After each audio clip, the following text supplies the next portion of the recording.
Oke. Bismillahirrahmanirrahim. Assalamualaikum warahmatullahi wabarakatuh. Waalaikumsalam warahmatullahi wabarakatuh. Selamat malam teman-teman semua. Selamat malam dari Kuala Lumpur. Saya Unila Ahmad, moderator di kajian Al-Ma'un kedua, seri online kali ini. Malam ini kita kedatangan tamu terhormat Bu Ai dari UHAMKA ya Bu? Iya.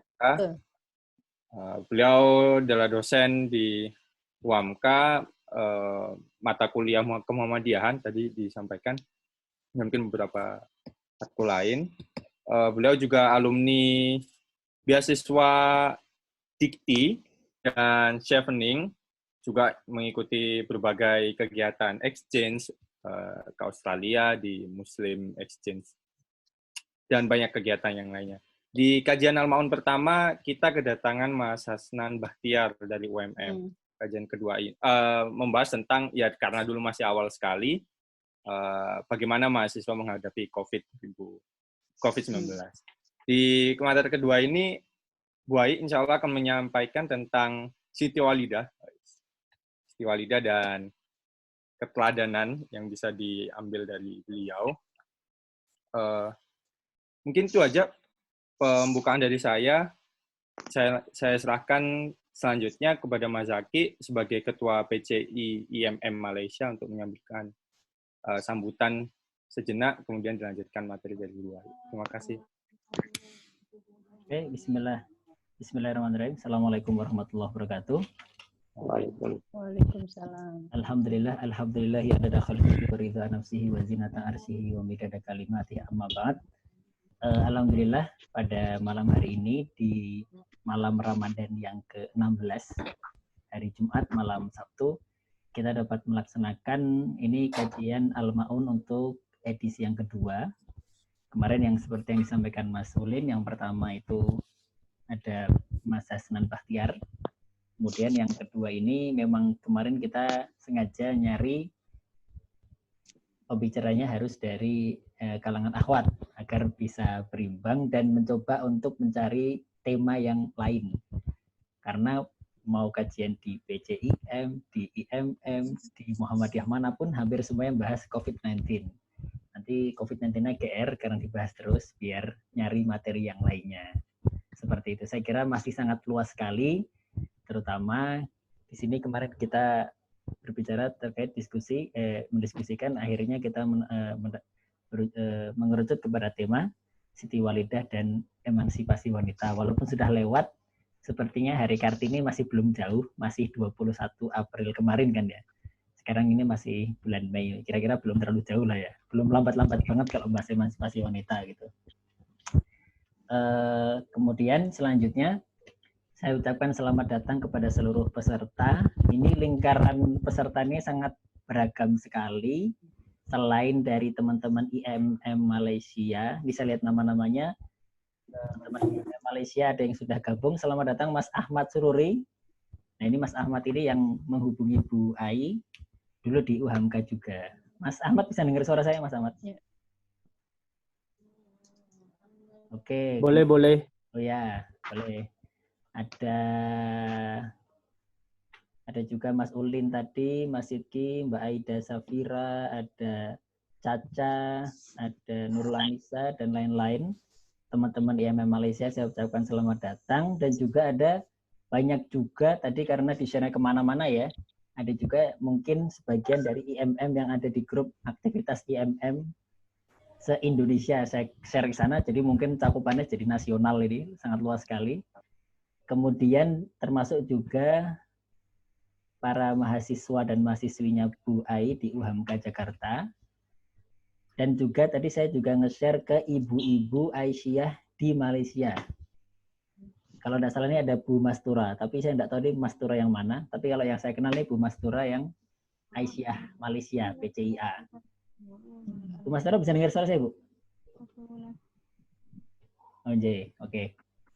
Saya kira itu, saya ucapkan selamat datang kepada seluruh peserta, dan juga saya ucapkan terima kasih kepada Bu Ai, Fatimah Nur Fuad, yang kemarin juga alhamdulillah sudah bisa mengunjungi rumah dakwah Muhammadiyah di Kuala Lumpur. Seperti itu. Kira itu dari kami. Semoga acara ini bisa berjalan dengan lancar dan mendatangkan manfaat bagi kita semuanya, terutama pengetahuan mengenai Nyai Ahmad Dahlan atau Siti Walidah dan emansipasi wanita. Terima kasih. Walikulli wijhatun huwa muwalliha fastabiqul khairat. Assalamualaikum warahmatullahi wabarakatuh. Waalaikumsalam warahmatullahi wabarakatuh. Terima kasih banyak Mas Zaki atas sambutan yang diberikan. Selanjutnya kami persilakan pada Bu Ai untuk menyampaikan materi Siti Walidah dan emansipasi wanita. Waktu dipersilakan. Ya, baik. Terima kasih. Assalamualaikum warahmatullahi wabarakatuh. Waalaikumsalam warahmatullahi wabarakatuh. Ya. Rekan-rekan kader IMM ya, PCI IMM Malaysia dan semua rekan-rekan Bapak Ibu yang hadir saat ini, semoga semuanya dalam keadaan sehat walafiat ya. Dalam kondisi seperti sekarang ini kita bersyukur bahwa kita masih diberi nikmat kesehatan, sehingga masih bisa menjalankan aktivitas ya, walaupun tidak normal tetapi kira-kira produktivitas kita masih berjalan sebagaimana sebagaimana tuntutan tugas masing-masing gitu ya. Jadi kalau mahasiswa ya masih tetap menjalankan kuliahnya walaupun secara online, begitu juga dosen masih bisa menjalankan amanah untuk sharing gitu ya, sharing ilmu, memberikan materi, memberikan arahan dan bimbingan melalui online. Jadi itu juga hal yang patut kita syukuri bersama. Baik, kita mulai. Alhamdulillahirabbil alamin, nahmaduhu wa nasta'inuhu wa nastaghfiruh wa na'udzu billahi min syururi anfusina wa min sayyiati a'malina may yahdihillahu fala mudhillalah wa may yudlilhu fala hadiyalah. Amma ba'd. Baik dari Mas Jaki, Mas Ahmad dan kawan-kawan, saya diberi tema mengenai Nyai Walidah dan emansipasi perempuan. Nah, saya melihat mengamati bahwa tema ini tema yang bagi kader Muhammadiyah atau Aisyah, ini tema yang sudah tidak asing lagi begitu ya, sudah cukup familiar, sering dibahas dalam diskusi, juga barangkali di dalam kelas juga begitu ya, sering disebut terutama dalam kelas kemuhammadiyahan. Namun saya kira selalu ada semangat baru yang kita bisa refresh gitu ya, kita tinjau ulang, kita perkuat lagi aspek-aspek tertentu dari Nyai Walidah terhadap kemajuan perempuan. Nah, pada malam hari ini saya ingin fokus kepada ideologi ya. Ideologi Nyai Walidah yang membuat ia kemudian punya semangat sangat tinggi dan komitmen yang sangat baik dalam bidang pendidikan yang tujuannya untuk memajukan perempuan. Nah, saya akan lebih ke arah situ begitu ya. Nah, baik rekan-rekan sekalian, di antara perempuan Muslim itu kan kita harus memahami ada yang memilih untuk hanya aktif di ranah domestik, ada juga perempuan Muslim yang memilih aktif dua-duanya gitu. Jadi di ranah publik aktif, begitu juga di ranah domestik begitu. Nah, untuk yang memilih aktif di ranah domestik itu mereka punya alasan atau punya motivasi ideologi keagamaan tertentu yang diyakininya.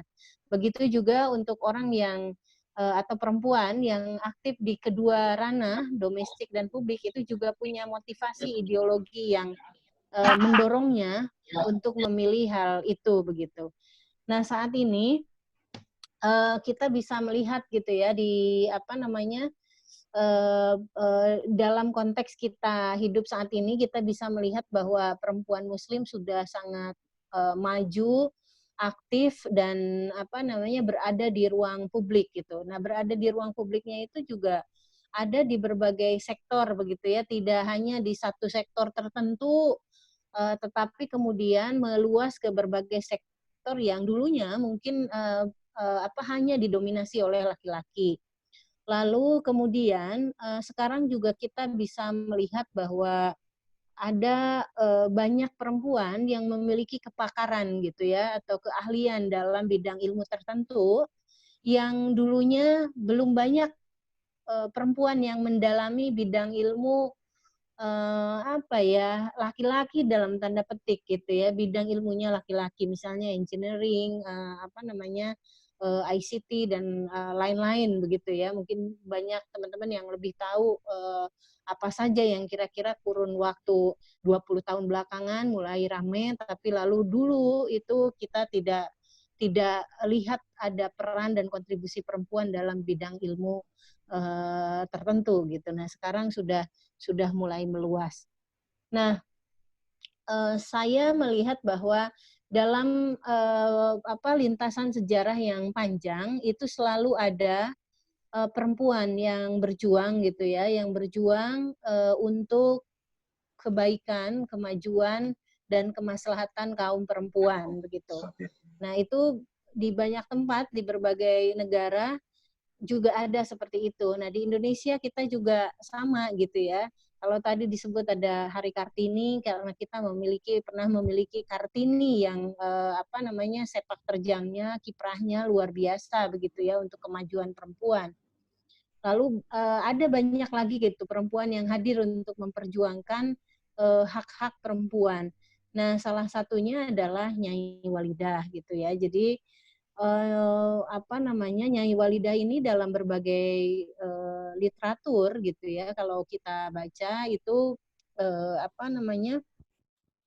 banyak disebut gitu ya, banyak disebut sebagai misalnya pelopor gerakan Indonesia atau pionir gerakan perempuan di Indonesia. Ada juga yang memasukkannya dalam kategori ulama perempuan Indonesia. Ada lagi yang lain itu sebagai misalnya penggerak pendidikan Indonesia, dan tentu seperti tadi tema yang diberikan oleh Mas Zaki atau Mas Ahmad dan kawan-kawan, itu tokoh emansipasi wanita itu sering sekali disebutkan. Nah, dari banyak gelar yang disematkan pada Nyai Walidah itu juga dibuktikan oleh pengakuan pemerintah dengan dianugerahi pahlawan nasional gitu ya, gelar pahlawan nasional. Nah, saya melakukan refleksi bahwa prestasi Nyai Walidah seperti itu, begitu juga pengakuan dari publik gitu ya terhadap prestasinya, termasuk pengakuan pemerintah sebagai pahlawan nasional, itu sulit dibayangkan gitu. Itu lahir dari seorang Nyai Walidah yang hidup pada masa itu begitu. Karena pada masa itu kita tahu bersama bagaimana kondisi kultural pada masa itu yang masih sangat didominasi oleh budaya patriarki misalnya. Lalu perempuan juga banyak stigma-stigma negatif terhadap perempuan. Pendidikan juga belum terbuka lebar untuk perempuan dan lain sebagainya. Tapi kemudian yang yang membuat kita harus berpikir bukan hanya salut dan mengapresiasi perjuangan Nyai Walidah, tetapi kemudian kita harus melakukan renungan bahwa malu kita pada saat ini jika kendala yang ada saat ini kemudian membuat kita meratapi kondisi tertentu gitu dan tidak maju gitu. Padahal dalam kondisi yang lebih sulit lagi pada masa Nyai Walidah itu beliau berjuang tanpa tanpa meratapi kondisi yang ada pada saat itu, tapi justru berjuang untuk bagaimana merespon keadaan itu dengan sebaik mungkin gitu. Dan ini jelas pengakuan tadi sebagai Sri Kandi Indonesia, sebagai pahlawan, sebagai ulama, sebagai pelopor pendidikan, sebagai penggerak perempuan Indonesia dan lain sebagainya, itu bukan gelar yang hadir begitu saja. Jadi bukan pengakuan yang muncul begitu saja, tapi betul-betul karena ada track record atau prestasi yang betul-betul berimbas, berdampak kepada masyarakat di sekitar, bahkan kepada masyarakat lintas zaman sampai saat ini. Itu luar biasa. Nah, yang kita pertanyakan dengan meninggalkan legacy yang cukup baik itu gitu. Apa sebetulnya motivasi yang mendorong Nyai Walidah untuk melakukan itu semua gitu. Padahal tadi kendala kultural gitu, belum lagi misalnya stigma yang stigma buruk terhadap perempuan, lalu ada justifikasi atau legitimasi dari agama, dari penafsiran agama ya. Nah, itu juga terjadi. Itu menurut saya sangat berat gitu ya untuk dibayangkan misalnya saat ini gitu. Tapi kemudian beliau bisa melakukan banyak hal pada masa itu dengan sangat baik. Nah, jadi kembali ke pertanyaan tadi, apa sebetulnya motivasi yang melatar belakangi kiprah Nyai Walidah sampai bisa sekonsisten itu dan sekuat itu dampaknya untuk perempuan di Indonesia, dan sampai saat ini dampaknya terasa. Nah, rekan-rekan semua yang saya banggakan, jadi Nyai Walidah itu kan kita tahu bersama lahirnya di Kauman, Yogyakarta pada tahun 1872 gitu. Itu dalam situasi saat itu ketika beliau beranjak remaja lalu kemudian menikah dengan Ahmad Dahlan, itu melihat kondisi-kondisi yang kurang baik atau kurang menguntungkan untuk perempuan gitu ya. Nah, melihat kondisi itu ia tidak bisa berdiam diri atau tidak bisa membiarkan begitu saja. Nyai Walidah merasa saya harus bergerak gitu, harus bergerak melakukan sesuatu yang bisa merubah kondisi kaum perempuan. Nah, misalnya kondisi seperti apa? Jadi kondisi yang dilihat Nyai Walidah itu bahwa perempuan baik tua ataupun muda itu banyak yang tidak terdidik karena tidak mengalami proses pendidikan atau tidak bisa sekolah gitu ya. Tidak ada yang tidak bisa sekolah, tidak diizinkan sekolah, atau akses ke sekolah juga terbatas misalnya. Lalu kemudian mereka tidak belajar agama, tidak mengerti agama. Yang lain lagi, mereka juga tidak memiliki keterampilan yang bisa membekali hidupnya, gitu ya. Misalnya keterampilan membatik, menjahit, yang kemudian setelah Aisyah berdiri itu diajarkan oleh Nyai Walidah begitu. Nah, tapi sebelumnya itu tidak ada gitu. Nah, maka kondisi yang seperti itu mendorong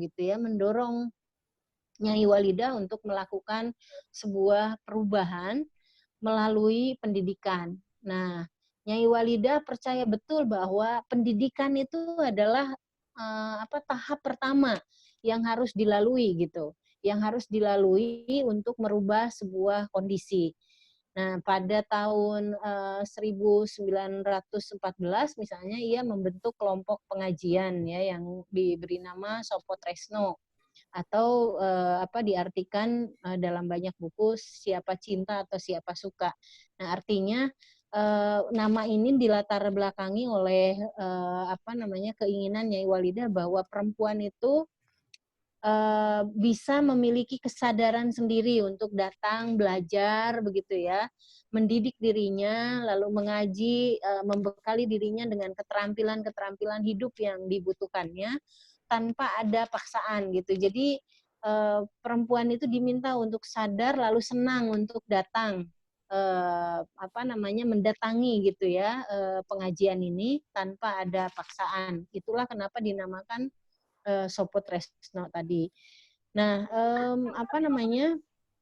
kelompok pengajian Sopo Tresno ini kemudian berkembang gitu ya, berkembang cukup baik, cukup pesat, diikuti oleh banyak perempuan, bukan hanya sekitar Kauman saja, tapi juga meluas diikuti oleh perempuan-perempuan dari daerah lain di Yogyakarta yang agak jauh dari tempat tinggal Nyai Walidah. akhirnya pada tahun 1917 itu menjadi sebuah organisasi yang lebih mapan dan diberi nama menjadi Aisyah. Nah, Aisyah sendiri kan namanya diambil dari nama Aisyah ya, yang lagu yang sempat tren ya, lagu Aisyah istri Rasulullah itu begitu ya. Nah, dengan harapan bahwa kenapa dinamai Aisyah? Nah, Aisyah itu kan adalah potret perempuan istri Rasul yang terkenal karena kecerdasannya. Jadi muda, cerdas, brilian begitu ya. Dan kita mengharapkan Aisyah hadir seperti itu gitu ya. Lalu kemudian, kembali ke Nyai Walidah. Jadi kepercayaannya kepada pendidikan itu yang kemudian mendorongnya untuk melakukan hal-hal yang menurut beliau itu bisa merubah kondisi perempuan pada masa itu. Nah, jadi ia misalnya mendirikan lembaga pendidikan atau semacam kursus lembaga kursus dinamai Wal Asri. Karena waktu itu pengajiannya atau kursusnya itu diadakan setelah sholat asar. Lalu kemudian ada maghribi, itu setelah maghrib. Jadi diikuti oleh komunitas yang berbeda gitu, kelompok-kelompok pengajian ini gitu. Nah, bagi yang bisa ikut setelah asar, ya ikut setelah asar. Bagi yang bisanya hanya ikut setelah maghrib, maka ikut setelah maghrib. Maka ia namakan maghribi, kursusnya maghribi itu gitu. Nah, ini menurut dia penting gitu ya untuk mengadakan kelompok-kelompok pengajian atau kursus seperti ini agar kemudian perempuan memiliki memiliki akses yang sama dengan laki-laki gitu, karena pada saat itu pendidikan masih monopoli laki-laki gitu, seolah-olah hanya laki-laki yang boleh mengikuti atau bisa mengikuti pendidikan gitu. Nah, tidak hanya sampai di situ, Nyai Walidah juga kemudian mendirikan asrama perempuan, khusus perempuan. Karena pada saat itu asrama itu didominasi oleh laki-laki atau hanya diperuntukkan oleh laki-laki. Maka ia dirikan asrama khusus perempuan pada tahun 1918 ya. Nah, rekan-rekan sekalian, jadi Nyai Walidah percaya bahwa dengan pendidikan gitu ya, berangsur orang itu akan bisa memutus gitu ya, memutus mata rantai kebodohan, keterbelakangan, irasionalitas, lalu kemiskinan, ketidakmandirian dan lain sebagainya. Jadi kalau kita misalnya lahir dari nenek moyang, katakanlah nenek moyang yang misalnya tidak memiliki pendidikan yang baik, juga tidak memiliki kondisi finansial yang baik, maka kita tidak bisa sekolah dan lain sebagainya, maka salah satu cara yang efektif menurut Nyai Walidah untuk memutus itu begitu ya adalah dengan cara pendidikan. Maka kita sendiri yang harus mulai gitu. Agar perempuan bisa keluar dari kondisi-kondisi yang tidak baik itu. Nah, Nyai Walidah juga percaya bahwa budaya patriarkis, lalu misalnya cara pandang yang sangat diskriminatif terhadap perempuan pada masa itu hanya bisa direspon dengan pendidikan. Jadi tidak harus dengan pendidikan gitu. Jadi bukan dengan sakit hati, bukan dengan baper, bukan dengan ya sudah biarkan aja gitu lalu kemudian mengurung diri dan lain sebagainya. Tidak itu yang dipilih, tetapi kemudian harus lewat pendidikan. Sesuatu yang secara jangka panjang itu akan merubah kondisi. Memang tidak akan langsung gitu ya, tapi secara bertahap ya itu akan merubah kondisi yang dianggap buruk gitu. Nah, dalam hal pendidikan, Nyai Walidah juga punya apa ya namanya konsep yang dinamakan catur pusat gitu ya, 4 komponen pendidikan yang berada di 4 lingkungan yang menurut Nyai Walidah, jika di keempat lingkungan itu pendidikannya baik, maka pribadi perempuan atau manusia pada umumnya itu akan muncul, akan terbentuk sebagai pribadi yang utuh dan baik. Satu, itu pendidikan di dalam lingkungan keluarga. Itu jelas begitu ya. Lalu yang kedua, di lingkungan sekolah. Yang ketiga, di lingkungan masyarakat. Dan yang terakhir, di lingkungan tempat ibadah. Gitu. Jadi ini menjadi semacam apa ya, tolak ukur gitu bagi Nyai Walidah bahwa jika di keempat lingkungan ini pendidikan baik, maka baiklah orang tersebut, kira-kira seperti itu ya. Nah,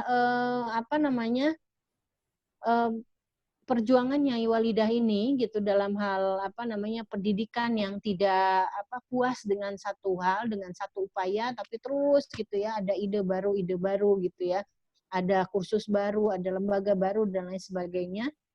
Itu tujuannya adalah agar ya perempuan bisa berkembang menjadi orang yang terdidik, yang maju dan merdeka, seperti halnya laki-laki.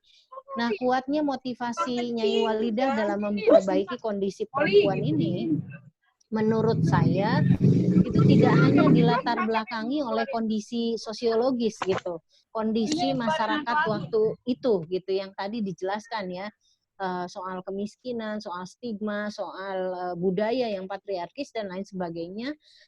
Tapi yang lebih kuat dari itu sebetulnya ada motivasi yang sifatnya inherent gitu, sifatnya melekat dalam dirinya dan juga otentik gitu, lahir dari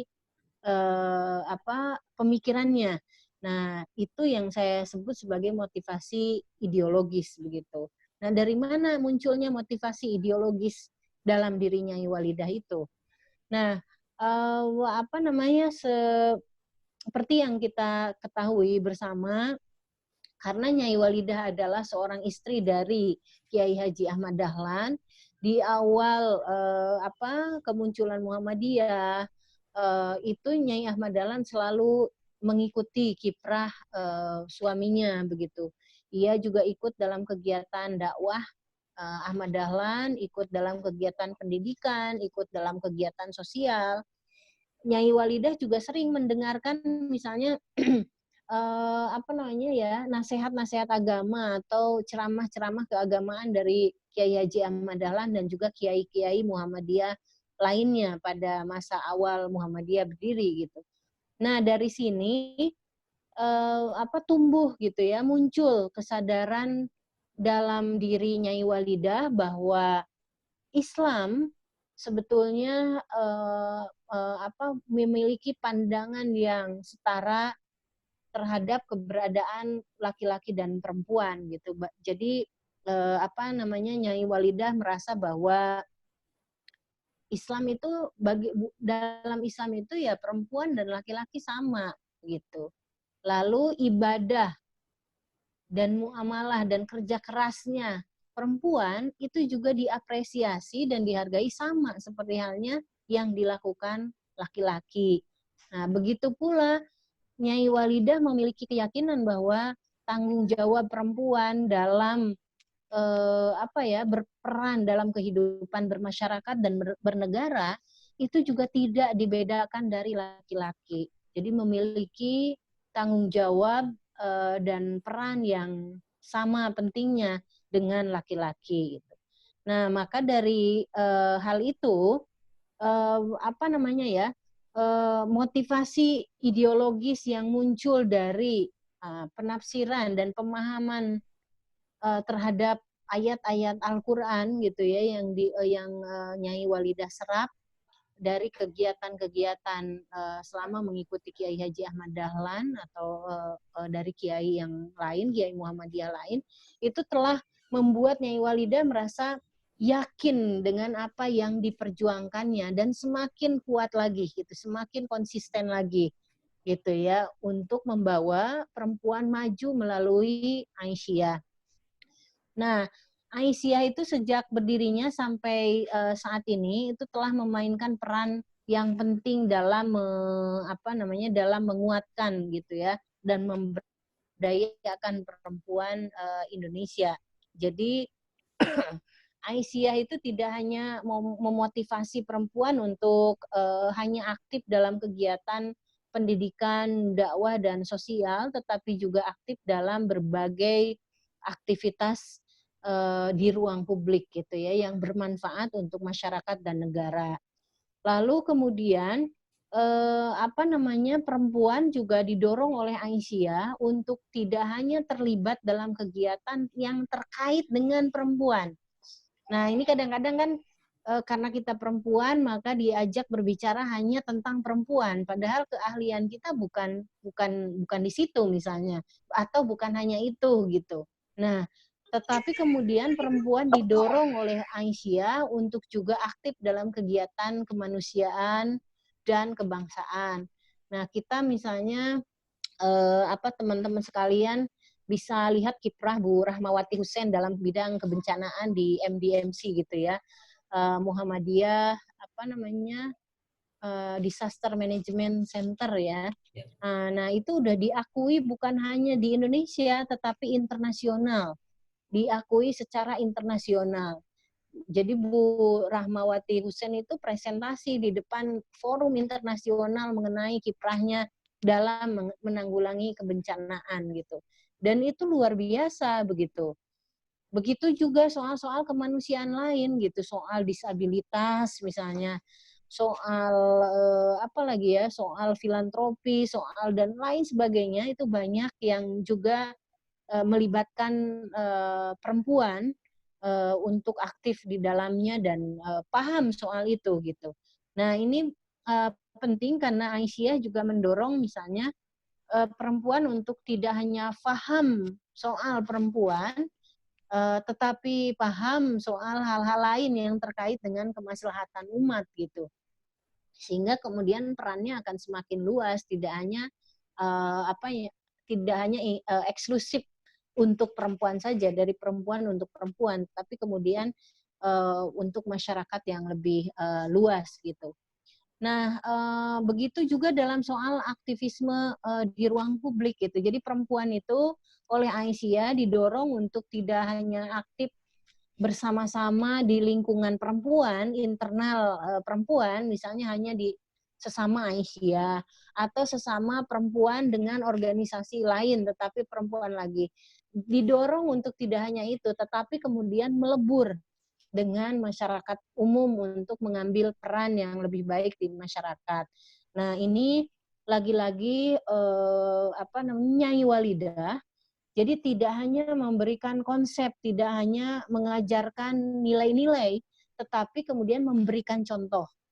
Jadi dalam banyak literatur Nyai Walidah terkenal bahwa ia memiliki spektrum pergaulan yang sangat luas begitu.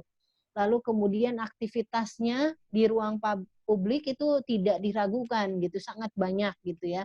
Nah, ini penting gitu ya. Ini penting agar kemudian perempuan tidak terkungkung hanya dalam ranah yang terkait dengan keperempuanan, tapi juga terkait dengan kemaslahatan umum ya, kemaslahatan umat.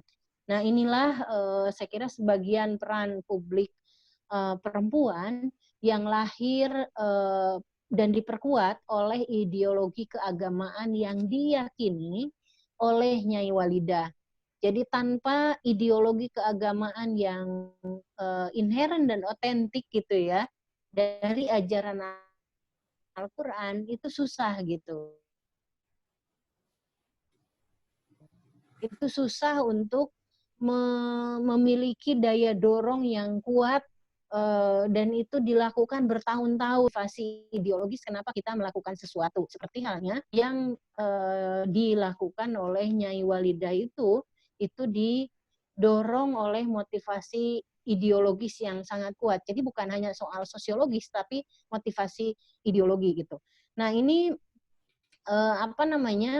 dengan motivasi ideologi ini motivasi ideologis ini akan membuat manfaat perempuan akan semakin meluas gitu ya, meluas tidak hanya untuk perempuan tapi juga untuk masyarakat umum, tidak hanya untuk Indonesia tapi juga untuk kemanusiaan secara umum, tidak memandang negara atau agama atau ras tertentu begitu. Nah, inilah yang kemudian dalam banyak teori sebagai penutup ya, ini terakhir, dalam banyak kajian mengenai ideologi itu memang didefinisikan sebagai sebuah orientasi tindakan gitu ya, yang berisi kepercayaan yang diorganisir dalam satu sistem yang koheren. Nah, ini memberikan sebuah kepercayaan yang mendorong seseorang untuk memperjuangkan apa yang dipercayainya dan apa yang diyakininya. Seperti tadi saya di awal katakan bahwa perempuan yang memilih hanya berperan di ruang domestik itu juga ada dorongan ideologi keagamaan atau penafsiran keagamaan tertentu gitu. Nah, ini juga penting gitu. Kenapa kita harus aktif di ruang publik? Kenapa Nyai Walidah mendapatkan pengakuan publik sebegitu rupa? Itu karena ada dorongan motivasi ideologi yang sangat kuat. Nah, selain itu juga anggota kelompok suatu organisasi, dalam hal ini misalnya Aisyah sebagai contoh, itu pengikutnya atau anggotanya atau kita sekarang yang berada saat ini itu tidak hanya mendengarkan gitu ya nilai-nilai yang diwariskan oleh Nyai Walidah, atau tidak hanya membenarkan saja gitu, oh iya benar misalnya, tidak hanya itu, tetapi kemudian dengan motivasi ideologi yang sama kita akan terdorong untuk melakukan upaya-upaya yang bisa memajukan perempuan atau membawa perempuan ke arah yang lebih berkemajuan melalui tadi contoh yang diwariskan oleh Nyai Walidah adalah melalui pendidikan.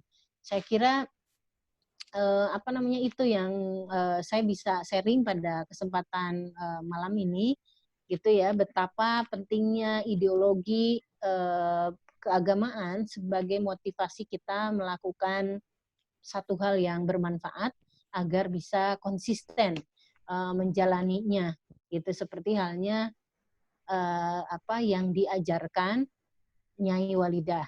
Saya kira itu. Terima kasih banyak, mohon maaf atas kekurangan. Assalamualaikum warahmatullahi wabarakatuh. Waalaikumsalam warahmatullahi wabarakatuh. Terima kasih banyak pemaparannya Bu Ai. Itu tadi teman-teman pemaparan singkat namun padat, mengambil pokok-pokok pemikiran dan pokok-pokok aktivisme yang dilakukan Nyai Walidah. Rangkumannya nanti di akhir aja. Sekarang mungkin baiknya langsung dibuka sesi diskusi dan tanya jawab, atau ada usulan lain, Mas Zaki? Boleh langsung aja. Boleh. Ada pertanyaan, ada 2 pertanyaan dari Mas Sidki Mukhtasar. Mau disampaikan langsung apa lewat saya, Sidki? Oke, saya bacakan. Bu Ai, ada pertanyaan dari salah satu teman di Malaysia. Saya bacakan. Salam, bagaimana cara kita menyikapi hadis yang berucap bahwa perempuan tidak semestinya menjadi pemimpin negara? Diucapkan 3 kali oleh Nabi Muhammad SAW. Itu. Ada pertanyaan lagi, tapi mau dirangkum atau dijawab satu-satu?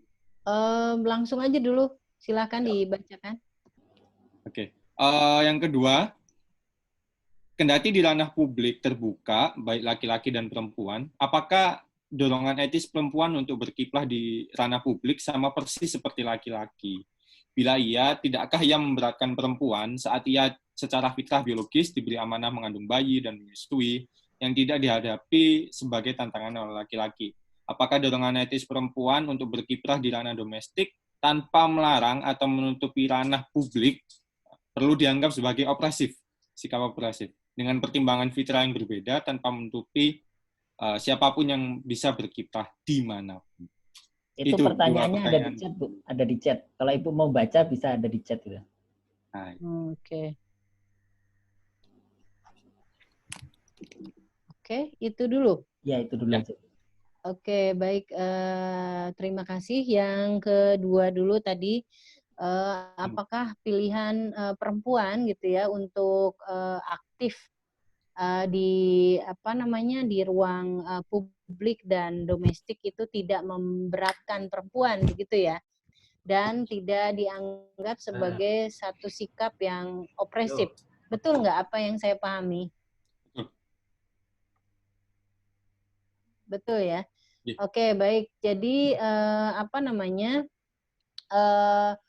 buat saya, menurut saya pilihan perempuan kan tadi memilih ya. Jadi perempuan memilih untuk aktif di ranah domestik atau domestik dan publik sekaligus itu tentu ada pertimbangan-pertimbangan gitu ya. Ada pertimbangan selain ideologis, tentu ada pertimbangan personal, misalnya kondisi pribadi gitu ya. Nah ini tentu ya tidak dipaksakan orang yang tidak bisa aktif di ruang publik dan ia merasa nyaman dengan aktivitasnya hanya di ruang domestik, ya tentu kembali kepada perempuannya gitu. Karena kalau misalnya dipaksakan tanpa kesadaran yang memadai atau tanpa didukung oleh kondisi personal yang tentu setiap orang berbeda-beda gitu. Nah itu juga dikhawatirkan ya tadi malah berbentuk seperti tidak nyaman gitu, tidak nyaman untuk dirinya. Nah padahal ketika perempuan ingin memaksimalkan gitu ya, memaksimalkan kemampuan dirinya, memaksimalkan aktualisasi dirinya, pengabdian ilmu dan pengalamannya di ruang publik dan lain sebagainya, kenyamanan itu ya perlu ada gitu.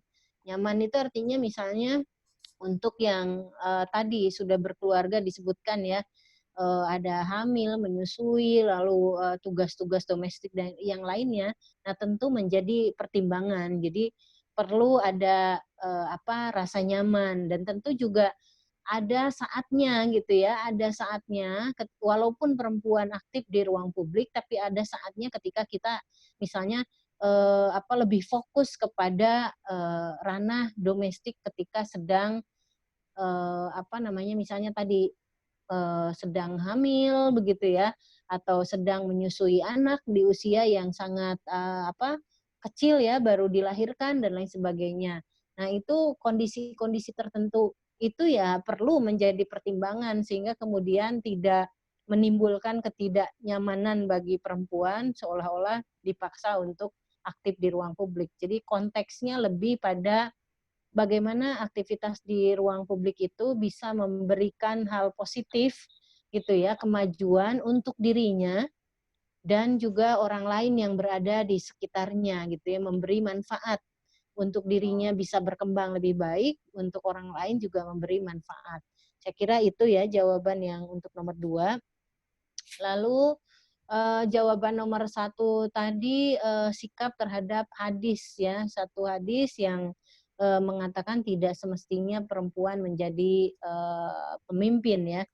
Saya kira hadis itu kan banyak ya, artinya sama dengan misalnya nilai-nilai atau ayat-ayat dalam Al-Quran kita masih bisa munasabatul ayat bil ayat gitu ya, bagaimana memahami satu ayat dengan ayat yang lain, lalu misalnya bertemu dengan pemahaman yang berbeda ketimbang kita hanya memahami satu ayat. Begitu juga hadis begitu ya.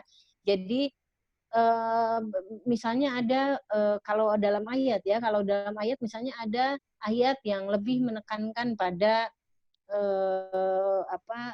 rasionalitas dalam mencapai takdir yang lebih baik gitu. Tetapi kemudian ada juga ayat yang misalnya menekankan pada sikap menerima gitu ya, menerima takdir. Jadi ada yang cenderung ke arah Jabariyah, ada yang cenderung ke arah Qadariyah. Apakah bertolak belakang? Nah, ini yang kemudian perlu gitu ya, perlu ilmu untuk bagaimana mengaitkan satu ayat dengan yang lainnya, konteksnya seperti apa, begitu juga hadis begitu ya. Jadi ada pendekatan teologis dari hadis dan dari ayat Al-Quran, tapi juga ada pendekatan yang ilmiah, pendekatan pertimbangan kita sendiri dan keilmuan kita sendiri. Nah, seperti Rasul dalam berbagai hal kan tidak selalu secara spesifik menjelaskan segala sesuatunya. Jadi misalnya antum a'lamu bi umuri dunyakum gitu ya. Jadi kita yang lebih tahu persoalan keduniaan kita, persoalan muamalah kita. Nah, maka dalam hal menjadi pemimpin, saya kira kita perlu melihat gitu ya, pemimpin dalam konteks apa gitu, dalam kondisi seperti apa. Ketika kondisinya kita bisa membawa kebaikan, kemaslahatan, maka kita melihat banyak perempuan menjadi pemimpin dan itu lebih baik gitu ya, punya dampak yang baik, kira-kira seperti itu. Tanpa kita juga menutup mata bahwa ada juga laki-laki menjadi pemimpin lalu ya berakhir tidak baik gitu ya, misalnya entah korupsi, entah tidak amanah dan lain sebagainya. Jadi bukan soal perempuan dan laki-laki, tentu ada koruptor perempuan, ada koruptor laki-laki, ada pemimpin laki-laki tidak amanah ada, pemimpin perempuan yang tidak amanah juga ada gitu. Nah, tentu di situ melihat konteks, kondisi dan pertimbangan-pertimbangan yang kita tahu betul di lingkungan kita seperti apa ketika kemudian kita melihat maslahat dan mafsadatnya itu lebih berat yang mana, itu bisa menjadi pertimbangan. Saya kira itu. Oke. Silahkan. Terima kasih banyak Bu Ai. Jadi untuk pertanyaan pertama tadi intinya kembali ke kondisi yang berlaku di masyarakat yang ada, kemudian mempertimbangkan maslahat dan mafsadat yang ada. Jadi bukan perkara dia laki-laki atau perempuan, tapi murni karena kompetensi dan melihat kondisi mana yang memungkinkan untuk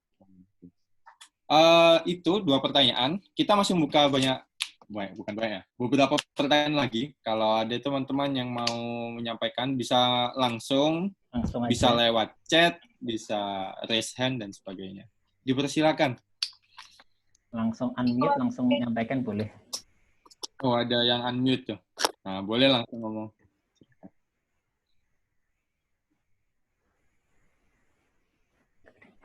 Adakah dari teman-teman? Tadi kayaknya ada yang nyala itu ya, mikrofonnya. Itu Diki. Oh, Diki. Menghilang, mungkin ngantuk. Mas Diki lagi di rumah dakwah itu ya? Iya, ketemu Mas Diki. Kita ada banyak tangan. Ibu. Kiai Walidah di Malaysia nih, Bu. Iya, ini saya ketemu nih. Ketemu dan ngobrol. Ngobrol nih. Iya, Ibu apa kabar? Assalamualaikum. Salam. Waalaikumsalam warahmatullahi. Saya masih ingat sotonya enak banget, Bu. Soto malam itu. Ya, terima kasih, Bu. Iya, kemarin saya ketemu Pak Sony, Bu, Pak Ketua, tapi online juga lewat Zoom. Iya. Masya Allah. Iya, alhamdulillah, Bu. Datang lagi kemari, rindu. Amin, insya Allah, Bu, semoga ya, semoga kondisinya semakin baik. Ditunggu, Bu, ditunggu. Ya ampun. Itu fotografer, bodyguard merangkap, driver, termasuk pakar ini, pakar selama di Malaysia ini. Habis semua sudah dilibas. Iya. Alhamdulillah. Ada pertanyaan lagi nih, Bu, baru muncul di ruang chat. Mau saya sampaikan. Oh iya, silakan. Dari Mas Rande. Mas Rande ini mahasiswa S2 di IAIUM. Asalnya Riau atau Kepulauan Riau, Pekanbaru. Bagaimana Hiro semangat Nyai Walida dapat dilanjutkan dalam mengisi perkembangan dan memajukan perempuan di bidang ekonomi yang ada di Indonesia? Monggo Ibu. Bagaimana giroh Nyai Walida bisa dilanjutkan gitu? Ya, dalam mengisi perkembangan dan ini spesifik di ekonomi. Oh, oke. Ya. Ya, apa namanya, Nyai Walida memang tidak secara spesifik dan detail gitu ya, menjelaskan harus di mana, harus di mananya. Tetapi ketika menjelaskan bahwa perempuan jangan hanya ada di ruang sesama perempuan dan dalam kepakaran tentang perempuan, itu secara jelas menunjukkan bahwa bidang politik, ekonomi, sosial itu ya perlu untuk dimasuki juga oleh peran dan kontribusi perempuan. Nah, bagaimana agar bisa sampai ke arah sana gitu, giroh Nyai Walidah itu bisa sampai ke sana, atau tadi motivasi ideologis. Ya tentu seperti petunjuk Nyai Walidah ya lewat pendidikan.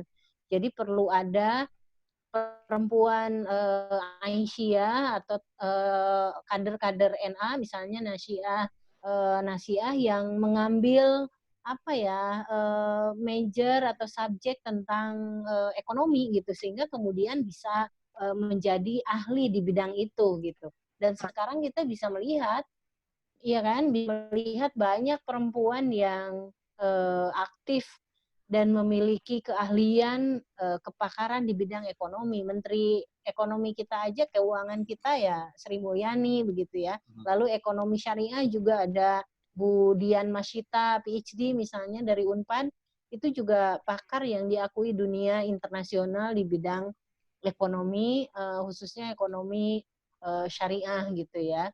Nah, saya kira ya satu-satunya jalan bagaimana agar giroh Nyai Walidah sampai dan lalu kinerjanya semangatnya sampai kepada kita adalah dengan cara mendidik diri kita sendiri untuk sampai pada level itu, kompetensinya, kualifikasinya, kemampuannya dan lain sebagainya gitu ya. Gitu, Mas. Oke, terima kasih banyak. Mas Randi, apakah ada tanggapan nggak sih? Mau dikomentari lagi? TikTok nih Mas. Dinyalakan aja speakernya Mas. Oh, ada Mas Subhan Setowara. Selamat datang Mas. Imam besar IMM. Tadi baru nongol di saya. Halo. Halo Mas Subhan. Selamat datang Mas Subhan. Mas Subhan, apa kabar? Halo, kabar baik. Waduh. Ini di mana posisi? Di Malaysia, Pak? Malang? Udah di Malang. Udah mudik ya? Nggak ada larangan mudik? Pulang kampung, Bu. Pulang kampung, sayang. Pulang kampung sebelum ada larangan ya? Iya. Videonya bentar lagi saya ini. Langsung Mas Subhan mau mengajukan pertanyaan, Mas Subhan. Loh, pertanyaan apa? Janganlah, ini mah rekan ini kemarin rekan kuliner di Malaysia. Oh, iya. Aduh. Iya. Benar-benar. Aroitai itu ya. Iya, was mantap. Ini mahasiswa Ibu Ai ini harusnya pertanyaan. langsung suruh bicara aja coba biar nongol. Ya, orangnya bicara. Udah bisa unmute kan? Ya, bisa. Silakan biar saya lihat mereka ada. Mas Jumadil mau tanya ini Mas Jumadil. Monggo Mas, di-unmute Mas. Langsung sampaikan. Guys, Bu, Assalamualaikum. Waalaikumsalam. Waalaikumsalam. Saya Jumadil, Bu, di Malaysia juga, IMM Malaysia.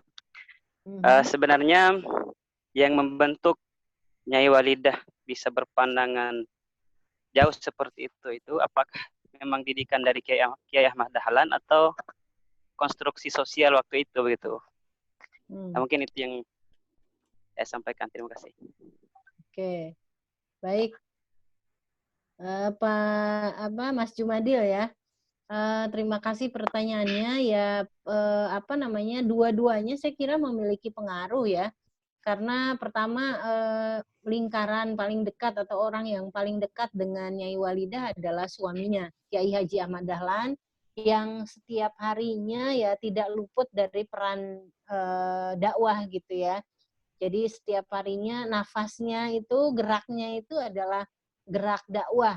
Sehingga saya bisa membayangkan misalnya kalau apa ya, memiliki suami apa namanya, dengan ketokohan seperti Kiai Haji Ahmad Dahlan ya, pasti bisa mempengaruhi atau membentuk kualitas seorang istri, karena 24 jam kita bersama gitu. Jadi kita mendengar apa yang dia bicarakan, kita merasakan apa yang kira-kira dia rasakan dan lain sebagainya.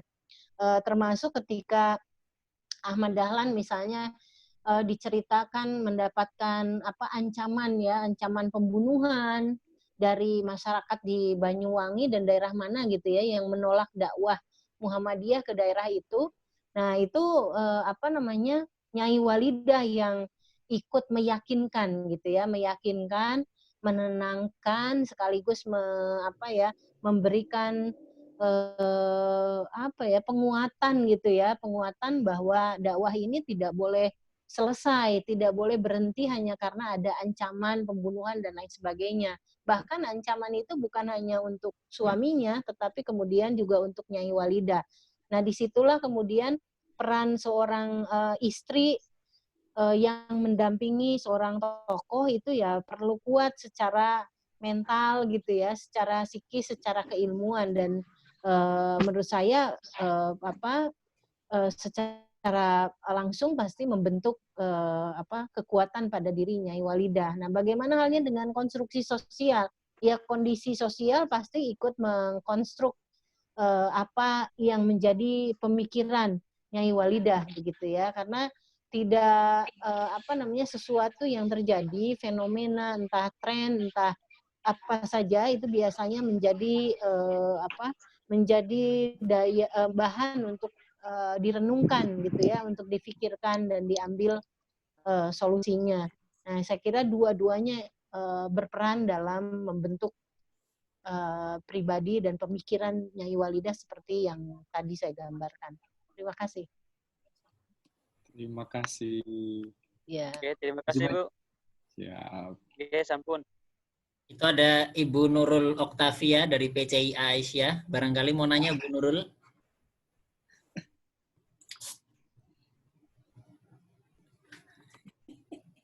Belum nyala mic-nya. Oh, enggak ada pertanyaan. Oh, enggak ada. Siap. Enggak. Udah forum Mungkin bebas satu agak. pertanyaan terakhir, Mas Ulin. Ada satu pertanyaan. Oke, dibuka lagi satu terakhir mungkin. Teman-teman dari Indonesia ramai juga nih. Ada yang mau bertanya? Mbak Wulandari kalau mau nanya. Ya, mau tanya. Boleh, silakan. Tadi tahan-tahan sih mau nanya. Begini Bu. Ditahan-tahan, Mbak. Masih ragu nih Bu. Iya Bu. Ya. Gimana sih Bu? Ada nggak sih pembatasan yang tidak boleh dilampaui oleh wanita? Kan seperti mereka tidak boleh berkecimpung atau menjadi sebagai seorang hakim yang mana pembuat keputusan sebuah hukum. Karena hakikat wanita ini kan Bu, terbawa perasaan dan hatinya lembut, jadi nggak bisa berpikir secara rasional dan objektif. Jadi gimana tuh menurut Ibu? Oke, baik, makasih Mbak Wulan. Nah, mengenai fitrah ya, fitrah perempuan yang memiliki perasaan halus dan lain sebagainya, itu sebetulnya ya bagaimana memposisikan itu semua di tengah misalnya profesi yang ia jalankan, gitu. Jadi kalau kita memikirkan hanya soal sensitivitas, lalu perasaan yang kita miliki, lalu kita berpikir tidak bisa menjadi hakim, sebetulnya tidak bisa menjadi apa-apa malahan. Menjadi dosen juga tidak bisa, karena nggak boleh emosional misalnya. Lalu tidak boleh juga terbawa perasaan, baper misalnya. Nah, susah ya menjadi dosen yang baperan misalnya kan. dan lain sebagainya. Jadi Lagi-lagi apa baper juga namanya? banyak. Menurut saya, ketika kita memiliki ilmu yang apa ya, kuat, memiliki kepakaran yang apa namanya ya, yang cukup matang begitu, maka emosi yang kita miliki, perasaan yang kita miliki itu ya bisa ditempatkan secara proporsional gitu ya, tidak misalnya masuk ke ruang profesional. Jadi ketika sedang bekerja ya kita objektif saja gitu, fair gitu ya. Apa yang misalnya ya kalau dalam konteks hakim tadi ya dijelaskan, kalau salah ya salah, kalau nggak bisa karena kasihan lalu yang salah menjadi dianggap tidak salah misalnya. Nah begitu juga ketika menjadi dosen seorang guru ya nggak bisa karena tidak suka lalu memberi nilai buruk misalnya. Nah itu tidak bisa gitu ya. Jadi disitulah ada apa ya namanya, ada objektivitas yang dilatih gitu ya, dilatih, dibangun sesuai dengan profesionalitas kita yang bertambah dan ilmu kita yang semakin matang juga gitu. Gitu Mbak Ulan. Iya, sama-sama. Terima kasih. Gimana Mas Zaki? Oke. Cukup wes. Mungkin cukup. Seriusnya. Iya. Oke. Itu teman-teman semua, rekan-rekan dari Malaysia, dari Indonesia, dan dari manapun, mulai dari teman-teman IMM, Ibu-Ibu Aisyah, dan mahasiswa Buai, semuanya yang hadir dalam forum kajian Al-Ma'un kedua IMM Malaysia kali ini. Yang bisa saya rangkumkan dari kajian malam ini, yakni Nyai Walidah percaya bahwa budaya patriarki yang sangat destruktif, bukan destruktif, yang sangat diskriminatif bagi perempuan, tidak memberikan peran apapun, hanya bisa dilawan oleh pendidikan. Kemudian pada konteks itu tidak hanya masalah sosiologis yang jadi landasan Nyai Walidah untuk bergerak, ada juga inheren yang melekat dan otentik, yakni motivasi ideologis. Beliau sebagai seorang muslimah, beliau sebagai dai juga. Kemudian peran wanita tidak hanya terkungkung di peran-peran domestik, namun juga sangat luas terbuka kesempatan yang sama untuk mengisi peran-peran publik. Yang terakhir, pentingnya ideologi keagamaan dalam melakukan banyak hal yang bermanfaat agar bisa sustain dan bertahan lama. Itu rangkuman dari kajian malam ini. Kemudian 5 pertanyaan lain bisa dinikmati di siaran ulang. Nanti insya Allah akan dipublikasikan di YouTube segera mungkin. Bisa dikunjungi di YouTube IMM Malaysia, di Instagram IMM Malaysia. Jangan lupa juga follow Instagram Muhammadiyah dan Aisyah Malaysia, juga kanal website PCIM Malaysia. Itu saja dari saya. Mas Zaki ada tambahan terkait? Sudah, mungkin jangan lupa foto dulu ya Mas Ulin. Siap. Nanti setelah selesai acara formalnya, monggo kalau mau menetap ngobrol-ngobrol santai, saling mengenal silahkan. Tapi santai aja, yang mau menyelesaikan aktivitas lain juga silahkan. Siap. Itu terakhir dari Bu Ai, mungkin ada pesan khusus untuk kami ini. Pesannya apa ya? Jaga kesehatan, jaga semangat untuk tetap memberikan yang terbaik untuk masa depan sendiri dan persyarikatan juga bangsa yang kita cintai. Saya kira itu. Tetap produktif ya. Tetap produktif meskipun di rumah. Iya. Terima kasih banyak. Itu dari saya. Saya Unil Ahmad, moderator di kajian Al-Ma'un Seri 2 online IMM Malaysia. Pamit undur diri. Terima kasih banyak teman-teman semua. Silakan setelah ini saya kembalikan ke host Mas Zaki. Assalamualaikum warahmatullahi wabarakatuh. Waalaikumsalam warahmatullahi wabarakatuh. Kita foto dulu ya. Siap. Kita foto dulu, tolong semuanya dibuka kameranya. Yang belum merapat ke depan kamera, ke depan laptop atau ke depan HP-nya, dibuka dulu Mas kameranya. Jaki, kalau ada teman-teman IMM FAI UHAMKA, kalau mau ngobrol-ngobrol atau kerjasama kegiatan nanti setelah saya live boleh ya? Oh boleh, siap. Ya mungkin Ya. ada yang tanya karena tadi saya minta beberapa aktivis IMM untuk hadir gitu. Siap. Ya. Oke, hitungan ketiga ya. 1. Mas Oli juga screenshot juga, biar bareng. Oh, siap. Mas.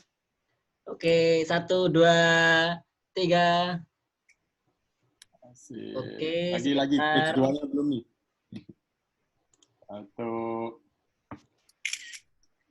1, 2, 3. Abid, Fahri, Aiman. Mantap. Oke. Sudah ya. Oke, terima kasih semuanya. Terima kasih. Tadi sudah ditutup tadi? Belum tadi? Oke, kita tutup dengan bersama membaca alhamdulillah. Alhamdulillahirabbil alamin. Alhamdulillahirabbil alamin. Subhanakallahumma bihamdika asyhadu an la ilaha illa anta astaghfiruka wa atubu ilaik. Assalamualaikum warahmatullahi wabarakatuh. Waalaikumsalam warahmatullahi wabarakatuh.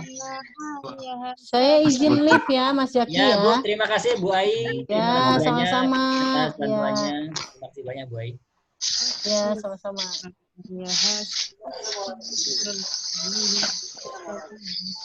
Umi Eti, apa kabar Umi Eti?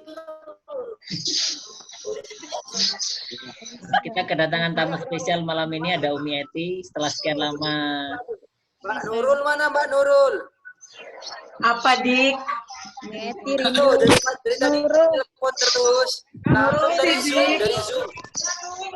Langsung bicaranya dari. Kok baru muncul ini? Ini loh buktinya. Ini loh telepon. Nurul, selamat berpuasa ya. Terus mentang-mentang kita live. Astagfirullah. Mas Ulin. Ada yang baru mau bergabung. Dikit tahu aja ya, Uminya balik langsung ke rumah dakwah, dia mau makan enak. Astagfirullahaladzim. Jahat banget. Oh, orang yang terberas malah disangka modus.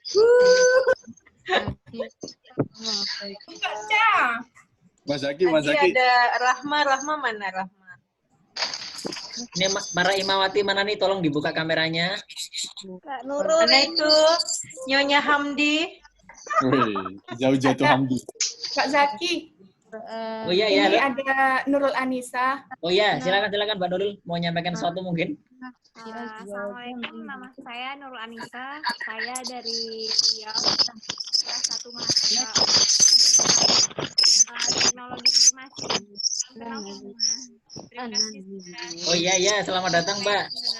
Zoom meeting. Ya, selamat datang Mbak Nurul Anissa, juga Mbak Wulandari.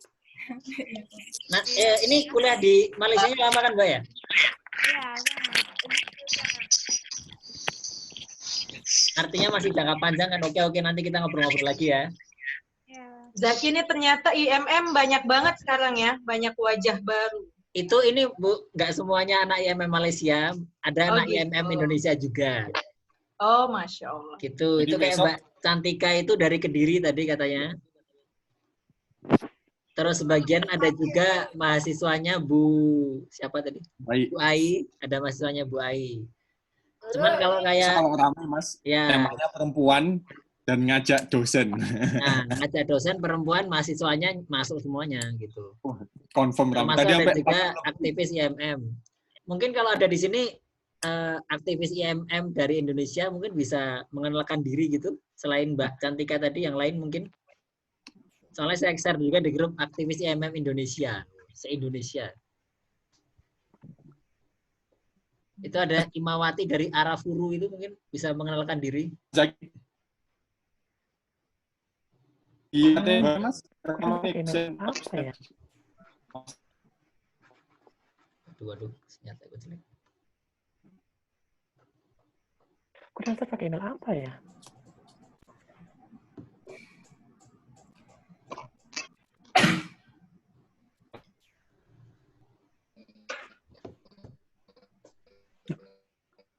keluar pakai email apa ya?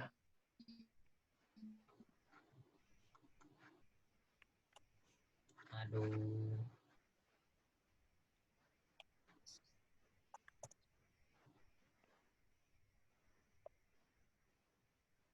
Kenapa, Ki?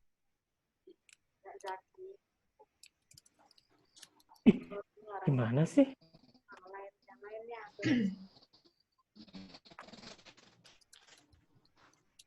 Halo, halo.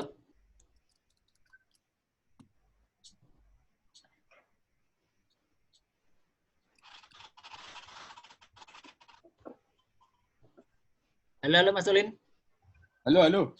Iya, Mas. Ya, Imawati dari Arafuru tuh bisa coba bicara, Mbak, mengenalkan diri gitu. Arafuru. Arafah. Mbak Arafah. Sampean itu, ayo, unmute.